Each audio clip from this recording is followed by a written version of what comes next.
Assalamualaikum warahmatullahi wabarakatuh.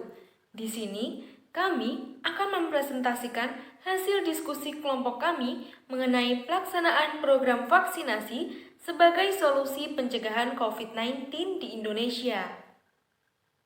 Sebelumnya, izinkanlah saya untuk memperkenalkan anggota tim kami. Yang pertama, Meita Putri Kinanti dengan NIM J41020009.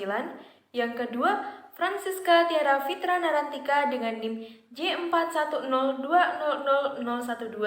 Dan yang terakhir, Erlin Audina Linggar Aji dengan NIM J41020015. Abstrak.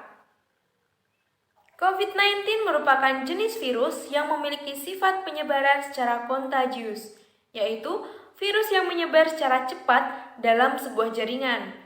Apabila terdapat elemen yang saling terhubung dalam sebuah jaringan, maka virus ini dapat secara cepat menular. Vaksinasi merupakan upaya kesehatan masyarakat yang dianggap paling efektif dan efisien dalam mencegah penularan penyakit yang berbahaya. 3 jenis vaksin yang paling populer digunakan di Indonesia adalah Sinovac, Moderna, dan AstraZeneca. Pendahuluan. World Health Organization atau WHO telah menyatakan COVID-19 sebagai global pandemik, dan pemerintah telah menetapkan kedaruratan kesehatan masyarakat COVID-19 di Indonesia melalui keputusan Presiden nomor 11 tahun 2020 tentang penetapan kedaruratan kesehatan masyarakat Coronavirus Disease 2019 atau biasa yang disebut dengan COVID-19. Sehingga wajib dilakukan upaya penanggulangan sesuai dengan ketentuan peraturan perundang-undangan. Pemerintah Indonesia melakukan berbagai cara terkait upaya pemutusan rantai penyebaran COVID-19, mulai dari pembuatan kebijakan terkait pembatasan sosial berskala besar, termasuk pembatasan tempat umum, pemberian intensif bagi tenaga kesehatan, kebijakan masker, dan protokol kesehatan di berbagai tempat. Vaksinasi periode pertama telah berlangsung pada Januari 2021 yang diberikan kepada kelompok prioritas seperti tenaga kesehatan dan petugas publik. Sementara vaksinasi periode kedua yang berlangsung selama 11 bulan, yakni dari April 2021 hingga Maret 2022. Namun, pengetahuan dan pemahaman akan pentingnya vaksin masih rendah, dan ditambah lagi beredarnya sejumlah informasi dan berita bohong atau hoaks membuat sebagian orang menjadi takut menerima vaksin. Metode yang digunakan dalam penelitian ini adalah metode kualitatif dengan teknik pengumpulan data studi pustaka, di mana penulis menelaah beberapa sumber pustaka sebagai referensi dalam penelitian ini.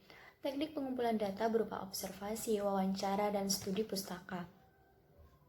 Teknik wawancara dilakukan sebagai teknik pengumpulan data untuk menemukan permasalahan yang harus diteliti, dan juga apabila ingin mengetahui hal-hal dari responden yang lebih mendalam dan jumlah respondennya sedikit atau kecil.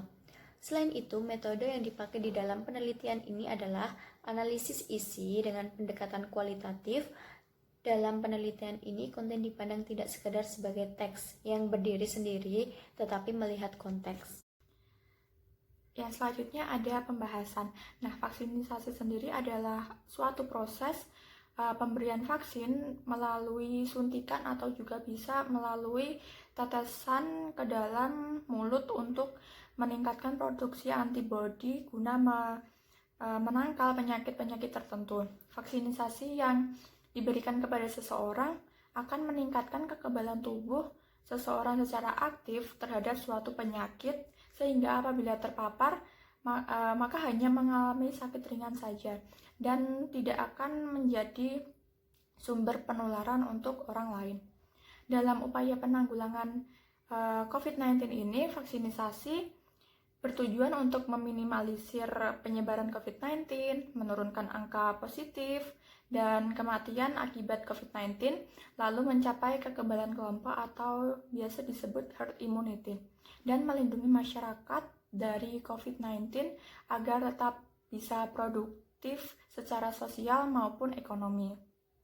Lalu upaya vaksinasi COVID-19 ini telah dilakukan oleh berbagai negara termasuk Indonesia menurut Kementerian Kesehatan Republik Indonesia tahun 2021. Di Indonesia, vaksin yang digunakan dalam program vaksinasi COVID-19 adalah yang pertama ada Sinovac, lalu ada Bio Farma, ada Moderna, ada Pfizer, ada AstraZeneca, ada Sinopharm, ada juga dan Sinopharm. Lalu permasalahan yang dihadapi oleh masyarakat saat ini adanya beberapa informasi vaksinisasi yang sulit dimengerti dikarenakan banyak hal yang keliru yang beredar mengenai pemberian COVID-19, vaksinasi COVID-19 ini.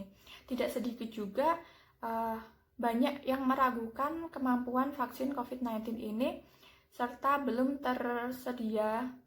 bersedia melakukan vaksin COVID-19.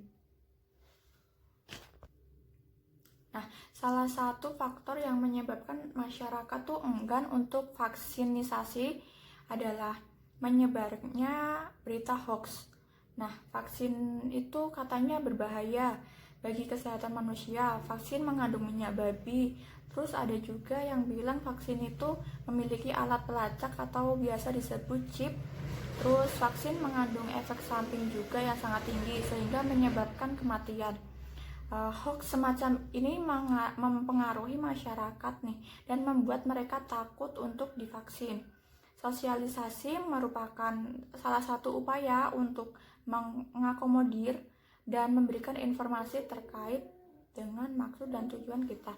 Sosialisasi dilakukan dengan bentuk upaya memberikan informasi kepada khalayak. Dalam memberikan sosialisasi melibatkan edukasi. Di sisi lain, pemerintah juga tidak menutup mata nih akan hal tersebut.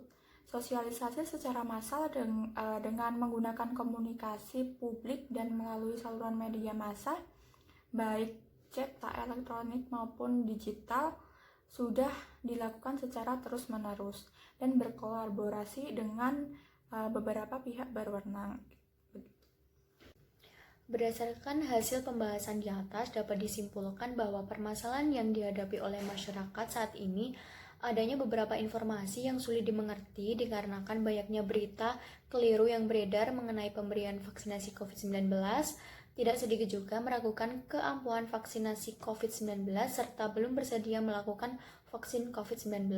Seperti yang diketahui, pelaksanaan vaksinasi menimbulkan argumen, ada masyarakat yang mau dan ada juga masyarakat yang tidak mau melakukan vaksinasi dengan berbagai alasan, mulai dari alasan penyakit bawaan, ibu hamil dan menyusui hingga berbagai alasan lainnya.